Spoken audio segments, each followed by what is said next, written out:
আসাম ভারতের উত্তর পূর্বাঞ্চলে অবস্থিত একটি সমৃদ্ধশালী এবং ঐতিহাসিক রাজ্য। এই অঞ্চলের ইতিহাস প্রাচীনকাল থেকে শুরু করে আধুনিক যুগ পর্যন্ত বিভিন্ন ধাপের মধ্য দিয়ে গড়ে উঠেছে। আসামের ইতিহাস মূলত তার প্রকৃতি, জাতি, সংস্কৃতি এবং রাজনৈতিক ঘটনাবলীর সাথে গভীরভাবে জড়িত। প্রাচীন যুগ। ১. বৈদিক যুগ। আসামের উল্লেখ প্রাচীন বৈদিক সাহিত্যে পাওয়া যায়। এখানে কামরূপ বা প্রাগজ্যোতিষপুর নামে পরিচিত অঞ্চলটি ছিল বৈদিক সংস্কৃতির একটি কেন্দ্র।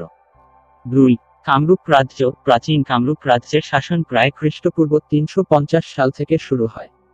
কামরূপের প্রসিদ্ধ রাজা ভগদত্ত মহাভারতে উল্লিখিত। পরবর্তীতে কামরূপে নরকাসুর এবং তার বংশধরের শাসন ছিল গুরুত্বপূর্ণ। মধ্যযুগ। ১. কামতাপুর এবং অহোম শাসন। ১২২৮ সালে অহোম জাতি আসামে আসে। তারা ধীরে ধীরে আসাম দখল করে এবং ৬০০ বছরেরও বেশি সময় শাসন করে।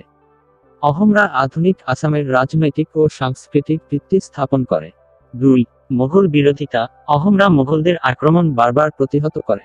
১৬৭১ সালে সরাইঘাটের যুদ্ধে অহোম সেনাপতি লাচিত বরফুকনের নেতৃত্বে মোগল সেনাবাহিনী পরাজিত হয়। ৩. শক্তিশালী রাজ্য ব্যবস্থা। অহোম রাজারা প্রশাসনিক, সামরিক এবং অর্থনৈতিক ক্ষেত্রে অসাধারণ দক্ষতা প্রদর্শন করে। আধুনিক যুগ। ১. ব্রিটিশ শাসন। ১৮২৬ সালের জাদিয়া চুক্তির মাধ্যমে আসাম ব্রিটিশ ভারতের অংশ হয়। ব্রিটিশরা এখানে চা শিল্পের সূচনা করে, যা আসামের অর্থনীতিতে গভীর প্রভাব ফেলে। ২. স্বাধীনতা সংগ্রাম। ভারতের স্বাধীনতা আন্দোলনের সময় আসামের জনগণ সক্রিয় ভূমিকা পালন করে। ভাষা ও সংস্কৃতি। আসামের নিজস্ব ভাষা আসামি, অসমিয়া। এছাড়াও এখানে বড়ো, মিসিং, রাভা এবং অন্যান্য বহু উপজাতীয় ভাষার প্রচলন রয়েছে। আসামের সংস্কৃতি লোকগান, নৃত্য, যেমন বিহু নৃত্য, এবং শিল্পকলায় সমৃদ্ধ। আধুনিক আসাম। আসাম বর্তমানে ভারতের একটি গুরুত্বপূর্ণ রাজ্য।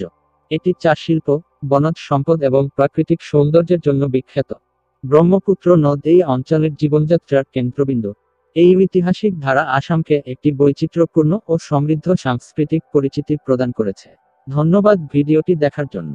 যদি ভালো লেগে থাকে, তাহলে অবশ্যই আমাদের চ্যানেলটি সাবস্ক্রাইব করুন এবং নতুন ভিডিওর আপডেট পেতে বেল আইকনে ক্লিক করুন।